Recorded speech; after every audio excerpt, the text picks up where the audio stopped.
Wayanad seat, जहां पर 13 नवंबर को उपचुनाव हो रहे हैं। यहां पर राहुल गांधी पहले सांसद थे, लेकिन 2 सीटें होने के कारण राहुल ने रायबरेली सीट चुन ली और वायनाड सीट खाली हो गई। फिर उन्होंने तय किया कि प्रियंका गांधी, उनकी बहन को यहां से चुनाव लड़ाना है। प्रियंका गांधी लगातार प्रचार कर रही हैं, लेकिन इसी बीच वामपंथी सीएम केरल के सीएम पिनराई ने प्रियंका गांधी पर एक बड़ा आरोप लगा दिया है, जिसके बाद से प्रियंका का चुनाव बहुत मुश्किल लग रहा है। तो चलिए जानते हैं विस्तार से। नमस्कार, आप देख रहे हैं जनतंत्र टीवी। मैं हूं आपके साथ पल्लवी सिंह। केरल के सीएम ने कहा कि जमाते इस्लामी के लिए प्रियंका चुनाव लड़ रही हैं।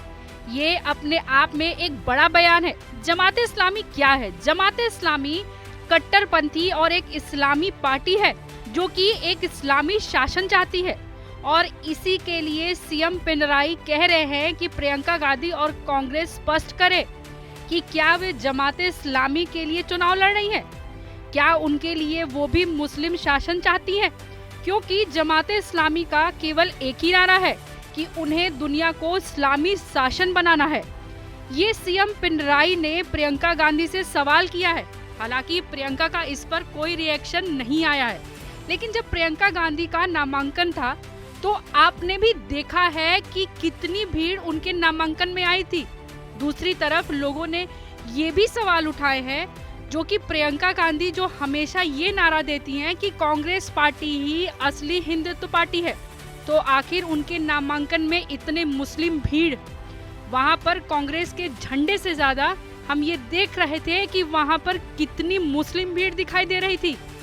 तो अलग अलग तरह के सवाल प्रियंका गांधी पर और कांग्रेस पर हो रहे हैं, लेकिन इस बार वामपंथी सीएम ने प्रियंका गांधी पर जमाते इस्लामी के समर्थन में चुनाव लड़ने का बयान दिया है, और ये बयान उन्होंने 6 नवंबर को दिया था, वो भी जब चुनाव प्रचार ही कर रहे थे प्रत्याशी के लिए, और प्रियंका गांधी से अपना स्टैंड मांगा है। प्रियंका इस पर क्या जवाब देती है वो तो देखने वाली बात होगी, लेकिन जमाते इस्लामी क्या है वो हम आपको बताते हैं। आखिर क्यों केरल के सीएम पिनराई ये कह रहे हैं? जमाते इस्लामी एक इस्लामवादी कट्टरपंथी आंदोलन और राजनीतिक पार्टी है। इसकी स्थापना साल 1941 में ब्रिटिश भारत में इस्लामवादी लेखक सैयद अबुल अला मौदूदी ने की थी। बांग्लादेश में जमाते इस्लामी को कट्टरपंथी माना जाता है। बांग्लादेश में जमाते इस्लामी सबसे बड़ी इस्लामी राजनीतिक पार्टी है। जमाते इस्लामी के नेताओं पर युद्ध अपराध के आरोप लगे हैं। जमाते इस्लामी का उद्देश्य शरिया कानून से चलने वाला इस्लामिक राज्य बनाना है। जमाते इस्लामी जम्मू और कश्मीर पर गैर कानूनी गतिविधि अधिनियम 1967 के तहत प्रतिबंध लगा है। भारत सरकार ने जमाते इस्लामी जम्मू और कश्मीर पर आतंकवाद का समर्थन करने का आरोप लगाया है। तो जमाते इस्लामी संगठन पर भारत सरकार ने भी आरोप लगाया है, वो आतंकवादियों को समर्थन करती है। लेकिन आप लोग चाहते हैं कि इस्लाम का शासन शुरू हो जाए। जमाते इस्लामी तो इस्लामवादी पार्टी है, इस्लामवादी संगठन है, और ऐसे में उनके लिए अगर प्रियंका चुनाव लड़ रही हैं तो फिर वायनाड की तस्वीर क्या होगी?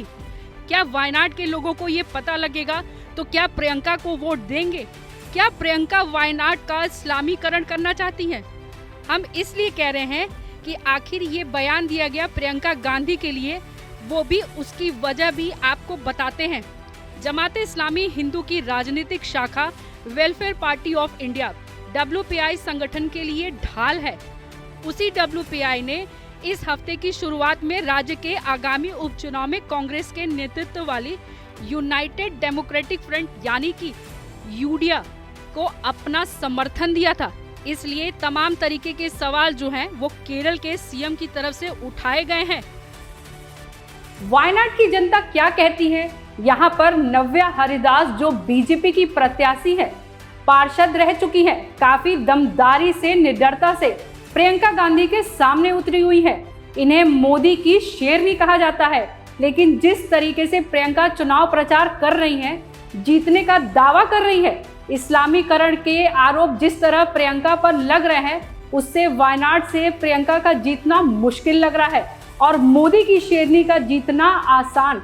आपको क्या लगता है? अपनी राय कमेंट बॉक्स में जरूर बताएं और चैनल को लाइक, शेयर, सब्सक्राइब करें।